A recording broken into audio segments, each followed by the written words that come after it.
ನಿಮ್ಗೆ ಗೊತ್ತಾ, ನಮ್ಮ ಅಡುಗೆ ಮನೆಯಲ್ಲೇ ಇದೆ ಅದ್ಭುತವಾಗಿರುವಂತಹ ಇಮ್ಯುನಿಟಿ ಬೂಸ್ಟರ್ಸ್. ಅದು ಯಾವುದು, ಅದನ್ನ ಹೇಗೆ ಯೂಸ್ ಮಾಡೋದು ಅಂತ ಗೊತ್ತಾಗಬೇಕಾ? ಈ ವಿಡಿಯೋ ಪೂರ್ತಿ ನೋಡಿ. ಹಲೋ, ನಮಸ್ತೆ, ಹೇಗಿದ್ರಿಲ್ಲ? ನನಗೆ ಆ್ಯಕ್ಚುಲಾಗಿ ತುಂಬಾ ಜನ ಮೆಸೇಜ್ ಮಾಡಿ, ಮೇಡಮ್ ರೋಗ ನಿರೋಧಕ ಶಕ್ತಿಯನ್ನು ಜಾಸ್ತಿ ಮಾಡುವಂಥ ಆಹಾರಗಳು ಯಾವುದು ಸಜೆಸ್ಟ್ ಮಾಡಿ, ರೆಕಮೆಂಡ್ ಮಾಡಿ ಅಂತ ಕೇಳ್ತಾಯಿದ್ರು. ಅಂಥವರಿಗೋಸ್ಕರ ನಾನು ಈ ವಿಡಿಯೋನ ಮಾಡ್ತಾ ಇದ್ದೀನಿ. ಯೂಶ್ವಲ್ ಆಗಿ ನಮ್ಮ ಅಡುಗೆ ಮನೇಲಿ ಇರುವಂತಹ ಸಾಂಬಾರ ಪದಾರ್ಥಗಳಿರ್ಬೋದು, ನಾವು ಅಡುಗೆಗೆ ಯೂಸ್ ಮಾಡುವಂಥ ತರಕಾರಿ ಅಥವಾ ತಿನ್ನೋಕ್ಕೆ ಯೂಸ್ ಮಾಡುವಂತಹ ಹಣ್ಣು ಹಂಪಲುಗಳಿರ್ಬೋದು, ಇದೆಲ್ಲದರಲ್ಲೂ ನಮ್ಮ ದೇಹದ ರೋಗ ನಿರೋಧಕ ಶಕ್ತಿಯನ್ನು ಜಾಸ್ತಿ ಮಾಡುವ ಅಂಶಗಳು ಜಾಸ್ತಿನೇ ಇರುತ್ತೆ. ಅದರಲ್ಲೂ ಕೆಲವು ತರಕಾರಿ ಸಾಂಬಾರ ಪದಾರ್ಥಗಳಲ್ಲಂತೂ ವಿಟಮಿನ್ ಸಿ ತುಂಬಾ ಜಾಸ್ತಿ ಇದ್ದು, ಇದು ನಮ್ಮ ದೇಹದ ರೋಗ ನಿರೋಧಕ ಶಕ್ತಿಯನ್ನು ಜಾಸ್ತಿ ಮಾಡಲಿಕ್ಕೆ ತುಂಬಾ ಹೆಲ್ಪ್ ಆಗುತ್ತೆ. ಹಾಗೆಯೇ ಕೆಲವು ಸಾಂಬಾರ ಪದಾರ್ಥಗಳಲ್ಲಿ ಈ ವೈರಸ್ ಬ್ಯಾಕ್ಟೀರಿಯಾ ಎಗೇನ್ಸ್ಟ್ ಹೋರಾಡುವಂಥ ಅಂಶಗಳು ತುಂಬಾ ಜಾಸ್ತಿ ಇರುತ್ತೆ. ಅಂತಹ ಕೆಲವೊಂದು ಸಾಂಬಾರ ಪದಾರ್ಥಗಳು, ತರಕಾರಿ ಮತ್ತು ಹಣ್ಣು ಹಂಪಲುಗಳು ಅಂದರೆ ತುಂಬಾ ಒಳ್ಳೆಯದು ಆರೋಗ್ಯಕ್ಕೆ, ತಿಂದರೆ ನಮ್ಮ ರೋಗ ನಿರೋಧಕ ಶಕ್ತಿಯನ್ನು ತುಂಬಾ ಚೆನ್ನಾಗಿ ಕಾಪಾಡಿಕೊಂಡು ಬರುತ್ತವೆ ಅನ್ನುವಂತಹ ಕೆಲವೊಂದು ಆಹಾರ ಪದಾರ್ಥಗಳ ಲಿಸ್ಟನ್ನು ನಾನಿವತ್ತು ನಿಮಗೋಸ್ಕರ ಹಾಕ್ತಾ ಇದ್ದೀನಿ. ವಿಡಿಯೋನ ನೋಡಿ ಎಲ್ರಿಗೂ ಶೇರ್ ಮಾಡಿ ಕೂಡ, ಯಾಕಂತಂದರೆ ಈ ಟೈಮಲ್ಲಿ ಇದು ತುಂಬಾ ಜನರಿಗೆ ಹೆಲ್ಪ್ ಆಗುತ್ತೆ. ಇದರಲ್ಲಿ ಎಲ್ಲದನ್ನು ನಾವು ಒಟ್ಟಿಗೆ ತಿನ್ನಬೇಕು ಅನ್ನೋದು ಏನೂ ಇಲ್ಲ.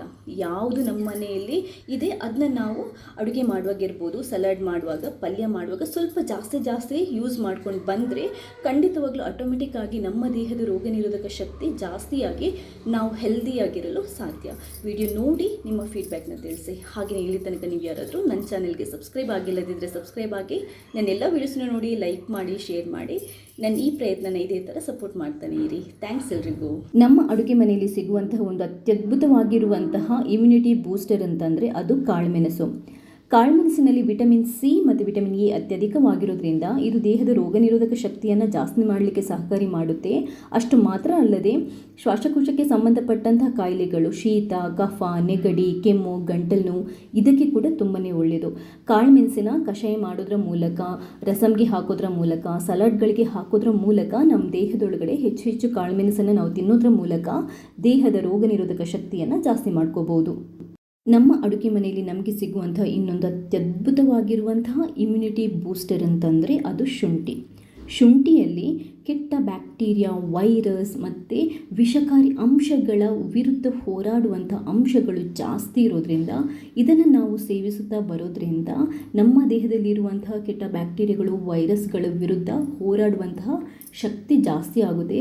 ಅದೇ ಥರ ಇನ್ಫೆಕ್ಷನ್ನ ವಿರುದ್ಧ ಹೋರಾಡುವಂತಹ ಶಕ್ತಿ ಕೂಡ ಜಾಸ್ತಿ ಆಗುತ್ತೆ.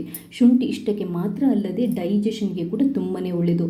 ಅಜೀರ್ಣ ಸಮಸ್ಯೆ ಇರ್ಬೋದು, ಆ್ಯಸಿಡಿಟಿ ಇರ್ಬೋದು, ಗ್ಯಾಸ್ಟ್ರಿಕ್ಕಿಗೆ ಕೂಡ ಶುಂಠಿ ತುಂಬಾ ಒಳ್ಳೆಯದು. ಶುಂಠಿ ಟೀ ಮಾಡೋದ್ರ ಮೂಲಕ, ಶುಂಠಿಯನ್ನು ದಿನನಿತ್ಯದ ಅಡುಗೆಗೆ ಬಳಸೋದ್ರ ಮೂಲಕ ನಮ್ಮ ದೇಹದ ಇಮ್ಯುನಿಟಿ ಪವರನ್ನು ನಾವು ಜಾಸ್ತಿ ಮಾಡ್ಕೋಬೋದು.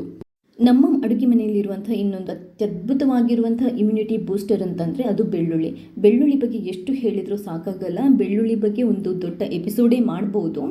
ಬೆಳ್ಳುಳ್ಳಿಯಲ್ಲಿ ವಿಟಮಿನ್ ಸಿ, ಕ್ಯಾಲ್ಸಿಯಂ ಇರ್ಬೋದು, ಪೊಟ್ಯಾಷಿಯಂ ಇರ್ಬೋದು, ವಿಟಮಿನ್ ಬಿ ಇರ್ಬೋದು, ತುಂಬಾ ಜಾಸ್ತಿ ಇರುತ್ತೆ. ಆ್ಯಂಟಿ ಆಕ್ಸಿಡೆಂಟ್ ಅಂಶಗಳು ಅಂತ ಏನಿರ್ತಾರೆ ಅದು ತುಂಬಾ ಜಾಸ್ತಿ ಇರುತ್ತೆ. ಆದ್ದರಿಂದ ಇದು ನಮ್ಮ ದೇಹದಲ್ಲಿರುವಂತಹ ಕೆಟ್ಟ ವಿಷಕಾರಿ ಅಂಶಗಳನ್ನು ತೊಳೆದು ಹೊರಗಡೆ ಹಾಕಲಿಕ್ಕೆ ತುಂಬಾ ಹೆಲ್ಪ್ ಆಗುತ್ತೆ. ಕೆಟ್ಟ ವೈರಸ್, ಬ್ಯಾಕ್ಟೀರಿಯಾಗಳ ವಿರುದ್ಧ ಹೋರಾಡಲಿಕ್ಕೆ ಸಹಕಾರಿಯಾಗುತ್ತೆ. ಕೆಲವೊಂದು ಸ್ಟಡಿ ಏನು ಹೇಳುತ್ತವೆ ಅಂತಂದರೆ, ಕ್ಯಾನ್ಸರ್ ಅಂತ ಮಹಾಮಾರಿ ವಿರುದ್ಧ ಹೋರಾಡಲಿಕ್ಕೆ ಕೂಡ ಬೆಳ್ಳುಳ್ಳಿ ತುಂಬಾ ಸಹಕಾರಿಯಾಗುತ್ತೆ ಅಂತ. ದಿನಕ್ಕೆ 2 ಹಸಿ ಬೆಳ್ಳುಳ್ಳಿಯನ್ನು ತಿಂದ್ಕೊಂಡು ಬಂದವರದ್ದು ಲಂಗ್ ಕ್ಯಾನ್ಸರ್ ರಿಸ್ಕ್ ಇದೆಯಲ್ವಾ, ಅದು ತುಂಬಾ ಕಮ್ಮಿ ಇರುತ್ತೆ ಅಂತ ಅಂದ್ಬಿಟ್ಟು ಒಂದು ಸ್ಟಡಿ ಹೇಳುತ್ತೆ. ಅಷ್ಟು ಮಾತ್ರ ಅಲ್ಲದೆ BP ಅಂದರೆ ಬ್ಲಡ್ ಪ್ರೆಷರನ್ನು ಕಮ್ಮಿ ಮಾಡಲಿಕ್ಕೆ ಕೂಡ ಬೆಳ್ಳುಳ್ಳಿ ತುಂಬಾ ಒಳ್ಳೆಯದು. ಆದ್ದರಿಂದ ದಿನನಿತ್ಯ ನೀವು ಮಾಡುವ ಅಡುಗೆಯಲ್ಲಿ ಬೆಳ್ಳುಳ್ಳಿನ ಯೂಸ್ ಮಾಡಲಿಕ್ಕೆ ಖಂಡಿತವಾಗ್ಲೂ ಮರಿಬೇಡಿ.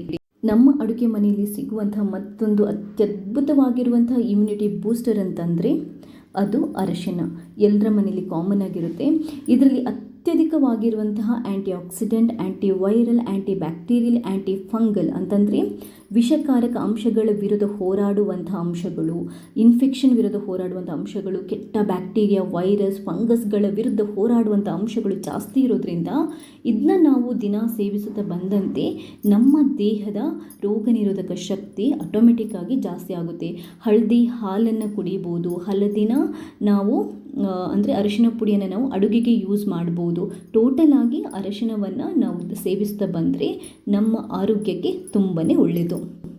ಮತ್ತೊಂದು ಅತ್ಯದ್ಭುತವಾಗಿರುವಂತಹ ಇಮ್ಯುನಿಟಿ ಬೂಸ್ಟರ್ ನಮ್ಮೆಲ್ಲರ ಮನೆಯಲ್ಲಿ ಸಿಗುವಂಥದ್ದು ಅಂತಂದರೆ ಅದು ಜೇನುತುಪ್ಪ. ಜೇನುತುಪ್ಪದಲ್ಲಿ ಕೂಡ ಅಷ್ಟೇ ಹೈಯೆಸ್ಟ್ ಕ್ಯಾಲ್ಸಿಯಂ, ಹೈಯೆಸ್ಟ್ ನ್ಯೂಟ್ರಿಷನ್ಸ್ ಇರುತ್ತೆ.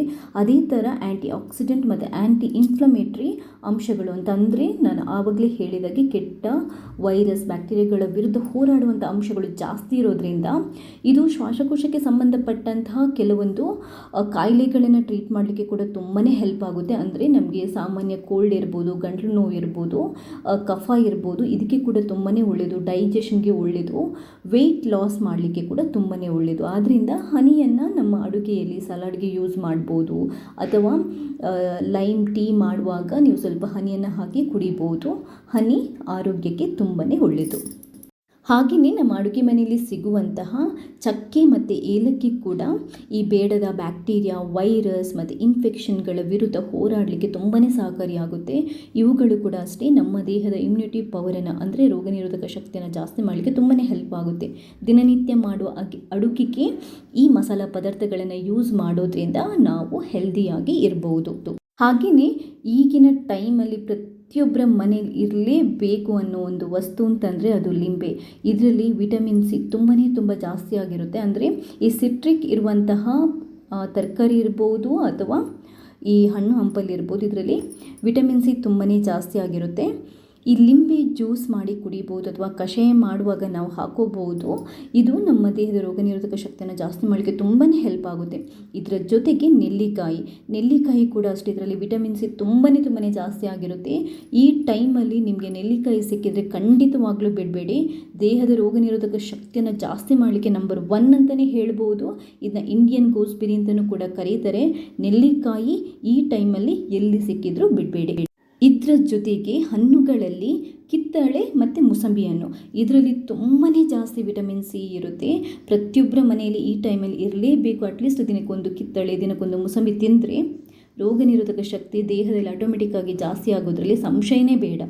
ಮತ್ತು ಇದರಿಂದ ಏನೂ ಸೈಡ್ ಎಫೆಕ್ಟ್ ಇಲ್ಲ. ಮಕ್ಕಳಿಂದ ದೊಡ್ಡವರ ತನಕ ಯಾರು ಬೇಕಾದರೂ ತಿನ್ಬೋದು. ವಿಟಮಿನ್ ಸಿ ಜಾಸ್ತಿ ಇರುವಂತಹ ಮತ್ತೊಂದು ಅತ್ಯದ್ಭುತವಾಗಿರುವಂತಹ ಹಣ್ಣು ಅಂತಂದರೆ ಅದು ಚೇಪೆಕಾಯಿ, ಸೀಬೆಹಣ್ಣು ಅಥವಾ ಪೇರಳೆ ಹಣ್ಣು. ಎಲ್ಲಿ ಸಿಕ್ಕಿದ್ರೂ ಬಿಡಬೇಡಿ. ಒಂದು ಪೇರಳೆ ಹಣ್ಣಲ್ಲಿ 3 ಆ್ಯಪಲಲ್ಲಿ ಇರುವಂಥ ಅಂಶಗಳು ಇರುತ್ತವೆ ಅಂತ ಹೇಳ್ತಾರೆ. ಸಿಕ್ಕಿದರೆ ಖಂಡಿತವಾಗ್ಲೂ ತಿನ್ನಿ. ಶೀತ ಜಾಸ್ತಿ ಇರುವವರಿಗೆ ಪೇರಳೆ ಹಣ್ಣು ಅಷ್ಟೊಂದು ಸೂಟ್ ಆಗಲ್ಲ, ಸೊ ನೋಡಿಕೊಂಡು ತಿನ್ನಿ. ಹಾಗೆಯೇ ಪಪ್ಪಾಯ ಹಣ್ಣಲ್ಲಿ ಕೂಡ ವಿಟಮಿನ್ ಸಿ ತುಂಬಾ ಜಾಸ್ತಿ ಆಗಿರುತ್ತೆ. ಪಪ್ಪಾಯ ಹಣ್ಣನ್ನು ಕೂಡ ತಿನ್ನೋದ್ರಿಂದ ರೋಗ ನಿರೋಧಕ ಶಕ್ತಿ ಜಾಸ್ತಿ ಆಗುತ್ತೆ. ದೇಹಕ್ಕೆ ಬೇಕಾಗಿರುವಂತಹ ಪ್ರೋಟೀನ್ಸ್, ನ್ಯೂಟ್ರಿಷನ್ಸ್ ಎಲ್ಲ ಸಿಗುತ್ತೆ ಈ ಪಪ್ಪಾಯ ಹಣ್ಣಲ್ಲಿ. ತುಂಬಾ ಒಳ್ಳೆಯದು. ಪಪ್ಪಾಯ ಜೊತೆ ಈ ಮೆಲನ್ಸ್ ಬರುತ್ತಲ್ವ, ಅಂದರೆ ವಾಟರ್ ಮೆಲನ್ ಅಥವಾ ಅಂದರೆ ಕಲ್ಲಂಗಡಿ ಹಣ್ಣು ಅಥವಾ ಮಸ್ಕ್ ಮೆಲನ್ ಬರುತ್ತಲ್ವ, ಕರ್ಬೂಜ ಹಣ್ಣು, ಇವುಗಳು ಕೂಡ ವಿಟಮಿನ್ ಸಿ ಅಂಶವನ್ನು ಹೇರಳವಾಗಿ ಹೊಂದ್ಕೊಂಡಿರುತ್ತೆ. ನೀವು ಇದ್ರ ಜ್ಯೂಸ್ ಮಾಡಿ ಕುಡಿಬೋದು, ಹಾಗೆಯೇ ತಿನ್ಬೋದು, ಫ್ರೂಟ್ ಸಲಾಡ್ ಮಾಡಿ ತಿನ್ಬೋದು. ನಾರ್ಮಲಾಗಿ ಅಟ್ಲೀಸ್ಟ್ 1 ಬೌಲು ನೀವು ಈ ಹಣ್ಣು ಹಂಪಲನ್ನು ದಿನಕ್ಕೆ 1 ಬೌಲಾದರೂ ತಿಂತಾ ಇದ್ದರೆ ನಿಮ್ಮ ದೇಹದ ರೋಗ ನಿರೋಧಕ ಶಕ್ತಿ ಜಾಸ್ತಿ ಆಗೋದಕ್ಕೆ ಸಂಶಯನೇ ಬೇಡ. ಸ್ಪೈಸಸ್ ನೋಡಿ ಆಯಿತು, ಹಣ್ಣು ಹಂಪಲು ನೋಡಿ ಆಯಿತು. ಈಗ ತರಕಾರಿಗಳಲ್ಲಿ ಯಾವುದರಲ್ಲಿ ವಿಟಮಿನ್ ಸಿ ಜಾಸ್ತಿ ಇದೆ? ಇದರಲ್ಲಿ ಈ ಕ್ಯಾಪ್ಸಿಕಮ್ ಬರುತ್ತಲ್ವ, ಇದಕ್ಕೆ ಬೆಲ್ ಪೆಪ್ಪರ್ ಅಂತಲೂ ಅಂತಾರೆ. ಇದರಲ್ಲಿ ತುಂಬ ವೆರೈಟೀಸ್ ಇದೆ. ಹಳದಿ ಕಲರ್ ಬರುತ್ತೆ, ಕೆಂಪು ಕಲರ್ ಬರುತ್ತೆ, ಹಸಿರು ಇರುತ್ತೆ. ಅಥವಾ ಈ ಮೆಣಸಿನ ಜಾತಿದು ಎಲ್ಲದಕ್ಕೂ, ಅಂದರೆ ಮೆಣಸಿನ ಜಾತಿದು ಎಲ್ಲದು ಇಮ್ಯುನಿಟಿ ಪವರನ್ನು ಜಾಸ್ತಿ ಮಾಡಲಿಕ್ಕೆ, ದೇಹದ ರೋಗ ನಿರೋಧಕ ಶಕ್ತಿಯನ್ನು ಜಾಸ್ತಿ ಮಾಡಲಿಕ್ಕೆ ಒಳ್ಳೆಯದು. ನಿಮ್ಮ ಅಡುಗೆಯಲ್ಲಿ ನೀವು ಇದನ್ನ ಬಳಸ್ಬೋದು. ಹಾಗೆಯೇ ಟೊಮೆಟೊದಲ್ಲಿ ಕೂಡ ವಿಟಮಿನ್ ಸಿ ತುಂಬಾ ಜಾಸ್ತಿ ಇರುತ್ತೆ. ಈ ಟೊಮೆಟೊ ಹಣ್ಣನ್ನು ಕೂಡ ನಾವು ಅಡುಗೆಗೆ ಜಾಸ್ತಿ ಬಳಸೋದ್ರಿಂದ ನಮ್ಮ ದೇಹದ ರೋಗ ನಿರೋಧಕ ಶಕ್ತಿ ತುಂಬಾ ಜಾಸ್ತಿ ಆಗುತ್ತೆ, ತುಂಬಾ ಒಳ್ಳೆಯದು. ಇನ್ನೊಂದು ವಿಟಮಿನ್ ಸಿ ಜಾಸ್ತಿ ಇರುವಂತಹ ತರಕಾರಿ ಏನು ಅಂತಂದರೆ ಅದು ಸೌತೆಕಾಯಿ ಕೂಡ ಅಷ್ಟೇ ರೋಗ ನಿರೋಧಕ ಶಕ್ತಿಯನ್ನು ಜಾಸ್ತಿ ಮಾಡಲಿಕ್ಕೆ ಒಳ್ಳೆಯದು. ಇದನ್ನ ಕೂಡ ನಾವು ಸಲಾಡ್ ಮೂಲಕನೋ ಅಥವಾ ಅಡುಗೆಗೆ ಬಳಸೋದ್ರ ಮೂಲಕನೋ ಯೂಸ್ ಮಾಡ್ಬೋದು, ದಿನ ತಿನ್ಬೋದು. ಇವಾಗ ಈ ಇಮ್ಯುನಿಟಿ ಪವರನ್ನು ಜಾಸ್ತಿ ಮಾಡುವಂತಹ, ರೋಗ ನಿರೋಧಕ ಶಕ್ತಿಯನ್ನು ಜಾಸ್ತಿ ಮಾಡುವಂತಹ ಒಂದು ಅದ್ಭುತವಾಗಿರುವಂಥ ಸಲಾಡ್ ಹೇಳ್ತೀನಿ. ನಂಬರ್ 1 ಅಂತಲೇ ಹೇಳ್ಬೋದು. ಇದಕ್ಕೆ 1 ನೆಲ್ಲಿಕಾಯನ್ನು ಕಟ್ ಮಾಡಿಕೊಂಡು ತಗೊತಾ ಇದ್ದೀನಿ. 2 ಬೆಳ್ಳುಳ್ಳಿ, ಇದು ನಾನು ಇಬ್ಬರಿಗೆ ಮಾಡ್ತಾ ಇರೋದು. 1 ನೆಲ್ಲಿಕಾಯಿ, 2 ಬೆಳ್ಳುಳ್ಳಿ, ಕಟ್ ಮಾಡಿರುವಂಥ ಶುಂಠಿ, ಸ್ವಲ್ಪ ಈರುಳ್ಳಿ ಕಟ್ ಮಾಡಿರೋದು. ಅದಕ್ಕೆ ನಾನು ಮನೆಯಲ್ಲೇ ಕ್ರಷ್ ಮಾಡಿ ಇಟ್ಕೊಂಡಿರುವಂತಹ ಕಾಳುಮೆಣಸಿನ ಪುಡಿ ಸ್ವಲ್ಪ ಹಾಕೊತಾ ಇದ್ದೀನಿ. ಸ್ವಲ್ಪ ಅರಿಶಿನ ಪುಡಿ, ಆರ್ಗ್ಯಾನಿಕ್ ಅರಿಶಿನ ಪುಡಿ, ಅದಾದ ನಂತರ ಒಂದು ಅರ್ಧ ಟೇಬಲ್ ಸ್ಪೂನಷ್ಟು ಜೇನುತುಪ್ಪ. ನಿಮಗೆ ಒಂದು ಸ್ವಲ್ಪ ಉಪ್ಪು ಬೇಕಾದರೂ ಹಾಕೋಬಹುದು, ಸ್ಪ್ರಿಂಕಲ್ ಮಾಡ್ಬೋದು. ಆಮೇಲೆ ಒಂದು ಅರ್ಧದಷ್ಟು ಲಿಂಬೆ ರಸನ ಹಿಂಡ್ಕೊಳ್ಳಿ. ಹಿಂಡಿ ಇದನ್ನ ನೀಟಾಗಿ ಮಿಕ್ಸ್ ಮಾಡಿಕೊಂಡು ಹಸಿ ತಿನ್ನಬೇಕು. ಬೇಯಿಸ್ಲಿಕ್ಕೆಲ್ಲ ಏನು ಮಾಡಲಿಕ್ಕಿಲ್ಲ, ಹಸಿ ತಿನ್ನೋದು. ಕಫ, ಶೀತ, ಗಂಟ್ಲು ನೋವಿಗೆ ಎಷ್ಟು ಒಳ್ಳೆಯದು ಅಂತಂದ್ರೆ ತುಂಬಾ ಒಳ್ಳೆಯದು. ಹಾಗೆಯೇ ಏನಾದರೂ ಸ್ವಲ್ಪ ನಿಮಗೆ ಫೀವರ್ ಏನಿದ್ರೆ ಕಂಪ್ಲೀಟಾಗಿ ಹೊರಟೋಗುತ್ತೆ. ದೇಹದ ರೋಗ ನಿರೋಧಕ ಶಕ್ತಿಯನ್ನು ಜಾಸ್ತಿ ಮಾಡಲಿಕ್ಕೆ ಈ ಸಲಾಡ್ ತುಂಬಾ ಒಳ್ಳೆಯದು. ಯಾವುದೇ ಸೈಡ್ ಎಫೆಕ್ಟ್ ಇಲ್ಲ. ತುಂಬ ಎಲ್ಲ ಈ ಪೆಪ್ಪರ್ ಇದನ್ನೆಲ್ಲ ತುಂಬ ಜಾಸ್ತಿ ಹಾಕೋಬೇಡಿ, ಲೈಟಾಗಿ ಹಾಕೊಂಡು ಮಾಡಿಕೊಂಡು ತಿಂದರೆ ನಿಮಗೆ ಗೊತ್ತಾಗುತ್ತೆ ಇದರ ರಿಸಲ್ಟ್.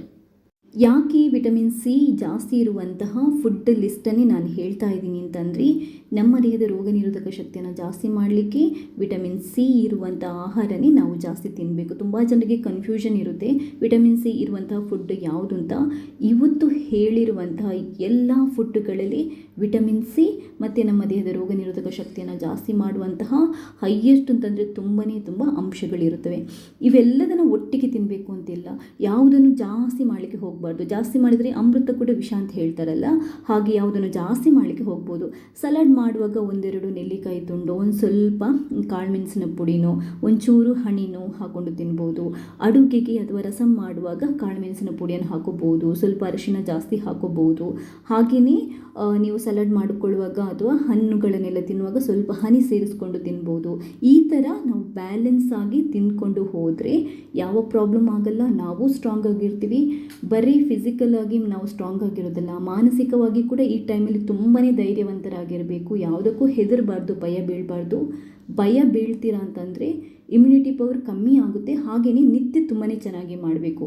ನಿತ್ಯ ಚೆನ್ನಾಗಿ ಮಾಡೋದ್ರಿಂದ ದೇಹದ ರೋಗ ನಿರೋಧಕ ಶಕ್ತಿ ಜಾಸ್ತಿ ಆಗುತ್ತೆ. ನನ್ನ ಇವತ್ತಿನ ಈ ವಿಡಿಯೋ ನಿಮಗೆ ಇಷ್ಟ ಆಗಿದ್ದಲ್ಲಿ ಶೇರ್ ಮಾಡಿ, ಹಾಗೆಯೇ ಲೈಕ್ ಮಾಡಿ ಕೂಡ ತುಂಬ ಜನರಿಗೆ ಹೆಲ್ಪ್ ಆಗುತ್ತೆ. ಥ್ಯಾಂಕ್ಸ್ ಎಲ್ರಿಗೂ.